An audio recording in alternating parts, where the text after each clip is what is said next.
Bonjour à tous, mes chers petits auditores. Alors, après avoir passé la barre des 100 épisodes avec pour l'occasion une interview de mon ami podcasteur Guillaume Bilk du podcast Edge of Flow, avec, soit dit en passant, dans une seconde partie qui a battu un record en termes de durée avec plus d'une heure d'épisode.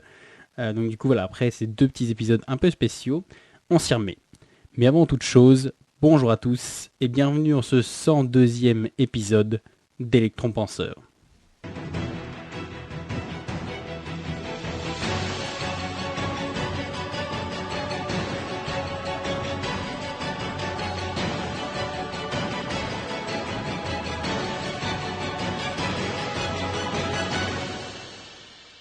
Bon, du coup, aujourd'hui, une fois n'est pas coutume, encore une fois un épisode en deux parties pour aborder finalement des concepts antagonistes. Vous commencez un petit peu à avoir l'habitude.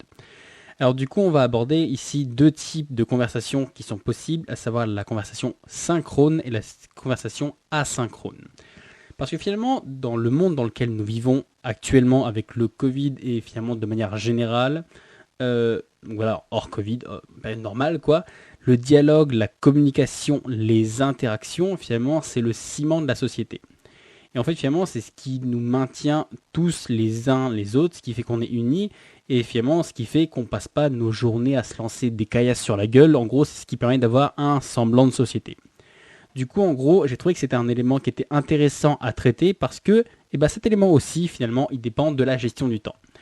Donc du coup, finalement, on va voir que on peut l'optimiser, le gérer ou l'utiliser de manière différente, à savoir essayer de la tourner de la manière la plus efficace possible, ce qui est un peu le principe de tous les conseils qu'on donne dans ce podcast.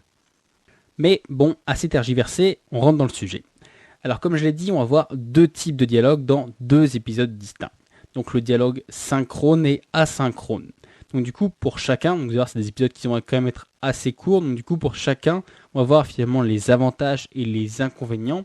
Et finalement, voir quand utiliser l'un et quand utiliser l'autre. À quel moment c'est plus judicieux de prioriser l'un par rapport à l'autre. En gros, finalement, c'est comment optimiser son temps en choisissant le bon type de discours au bon moment. Mais tout d'abord, définition. Alors, définition de synchrone. Synchrone, en gros, c'est la même base que synchronisation, que synchronique. En gros, c'est finalement mettre en raccord différents éléments, les mettre sur un même niveau de temps, les accorder les uns par rapport aux autres. Quand elle la natation synchronisée, c'est que les mouvements de la danseuse, je pense que c'est une danseuse qu'on appelle ça ou une nageuse. Bonne question. S'il y en a qui font la natation synchronisée, manifestez-vous. Donc du coup, voilà, de la personne qui fait la natation synchronisée. Donc du coup, voilà, si elle est synchronisée par rapport aux autres parties de son corps et par rapport aux membres du groupe qui sont autour. Donc du coup, voilà, synchronisé, tout le monde arrive à peu près à voir ce que c'est. Donc du coup, synchrone, c'est ça, c'est ce qui se passe en direct, ce qui fait que ça se coordonne avec les éléments du direct de ce qu'il y a en live autour. Asynchrone, finalement, c'est l'inverse. Donc en gros, c'est tout ce qui se passe avec, on va dire, une espèce de temps différé qui n'est pas synchronisé par rapport à son environnement. Alors finalement, comme tu l'as vu dans le titre, aujourd'hui, on va parler de la première partie, donc de la discussion synchrone. Donc du coup, une discussion synchrone, c'est une discussion qui est directe, qui est en temps réel. Par exemple, pour donner des exemples, tu as finalement les conversations que tu as au téléphone, les discussions IRL, pour un peu ceux qui sont geeks, donc in real life, donc finalement juste la conversation normale avec les gens normaux. Les lives, par exemple, ça peut être s'il y a des échanges, les chats ou, on va dire de manière assez générale, les SMS. Alors après, le chat et le SMS, ça peut devenir asynchrone, dans le sens où finalement tu reçois un SMS, tu n'es pas obligé d'y répondre tout de suite. Mais là, je l'ai mis dans la catégorie des conversations synchrones, dans le sens où, on va dire, tu reçois un message et tu y réponds un peu tout de suite. Ce qui se passe un peu quand même dans le monde actuel, avec on est tous un peu dépendants de notre téléphone, et voilà, dès qu'on a une notification, bim, on y répond tout de suite.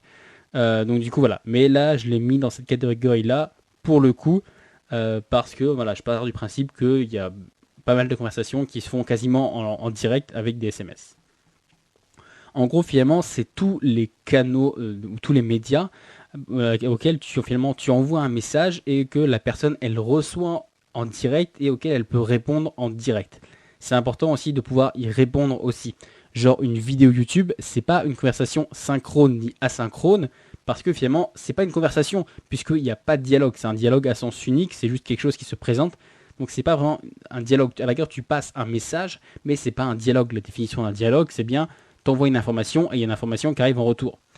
Donc du coup voilà, donc finalement c'est tous les endroits où tu peux avoir une interaction en direct avec les deux parties qui peuvent se répondre simultanément et à parts égales quoi. Donc finalement maintenant tu as compris à quoi ça correspond une discussion synchrone.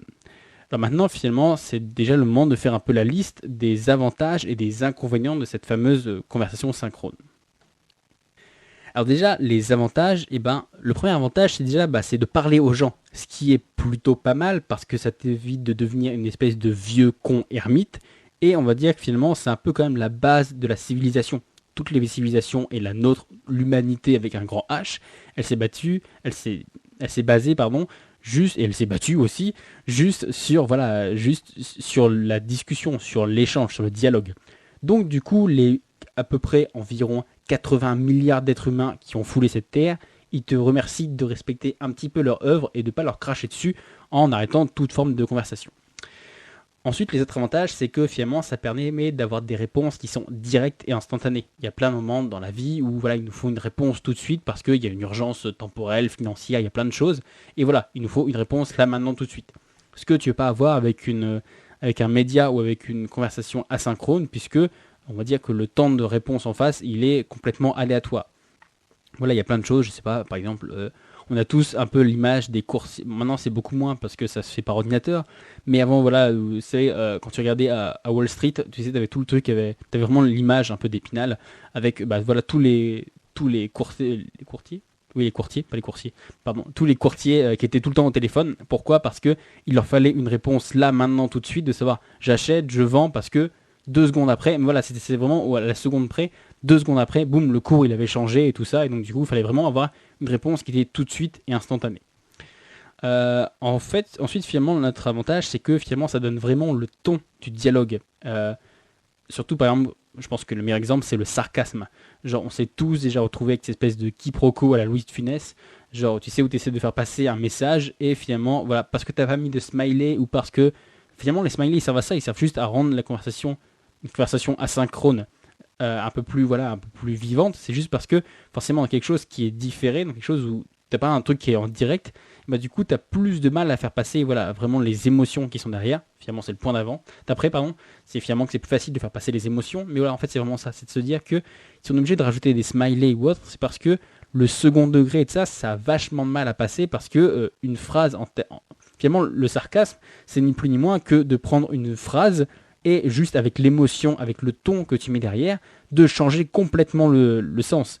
Mais si t'as pas ce ton, si t'as pas cette émotion qui passe derrière, et du coup tu comprends pas le sarcasme, et donc du coup voilà, tu te retrouves à avoir des embrouilles, à avoir des trucs ou autre, parce que finalement la personne n'a juste pas compris ce que tu voulais lui dire.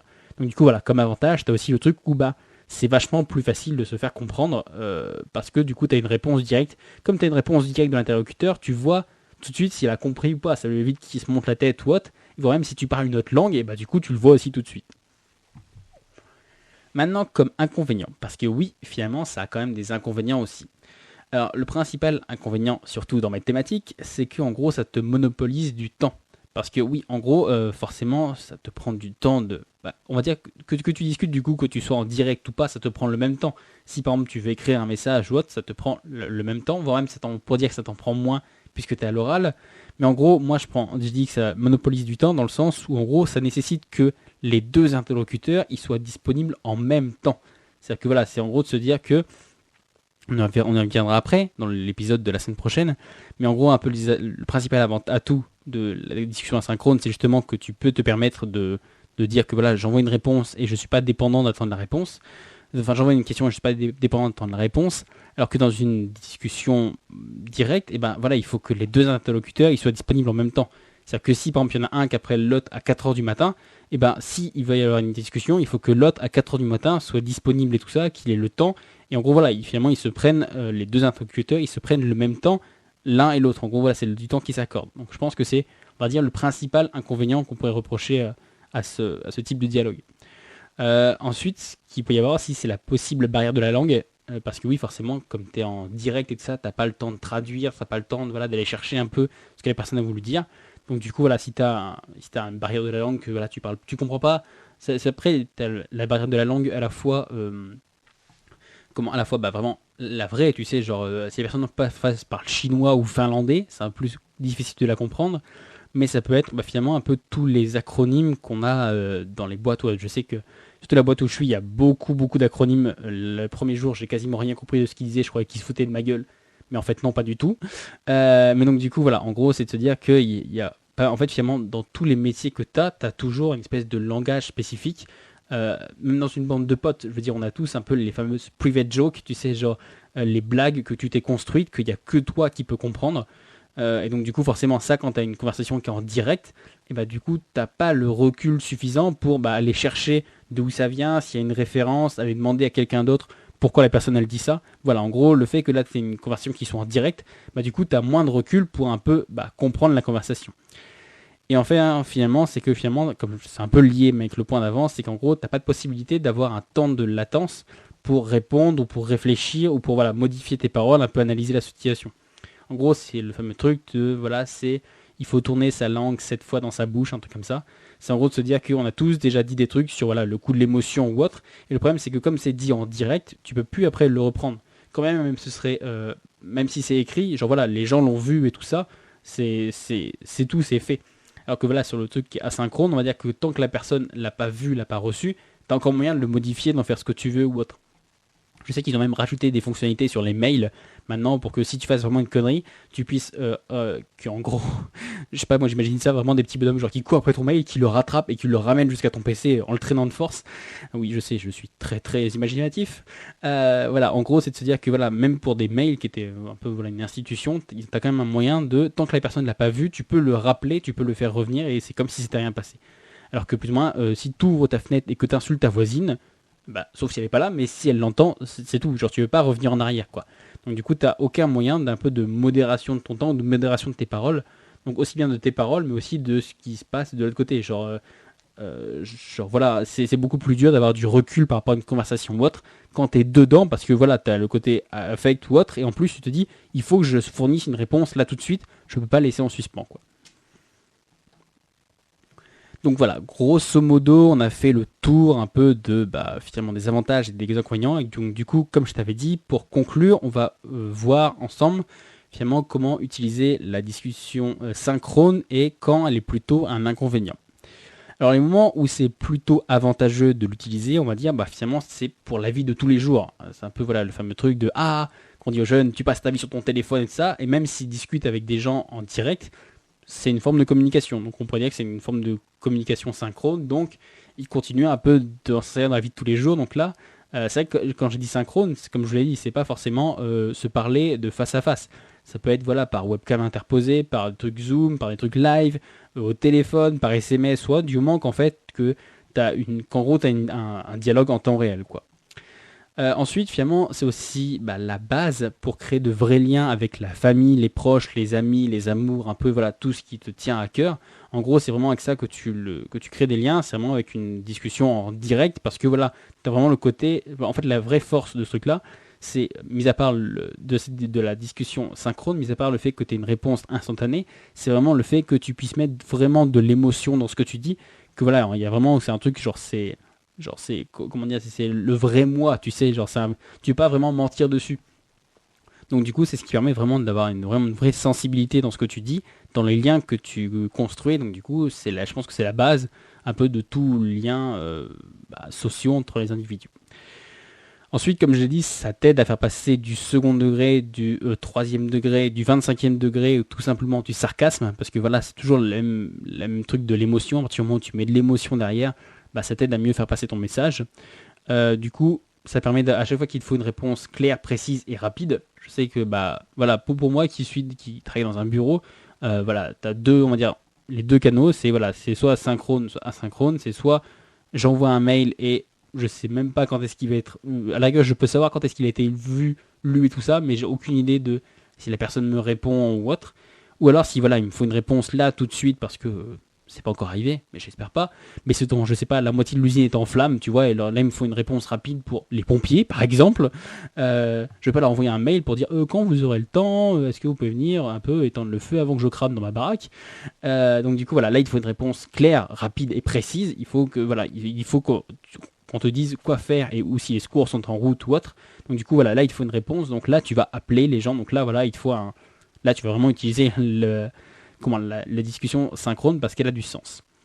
Et enfin, comme j'ai dit, c'est un truc un peu annexe, mais ça pourrait être par exemple pour tout ce qui est motivation ou inspiration.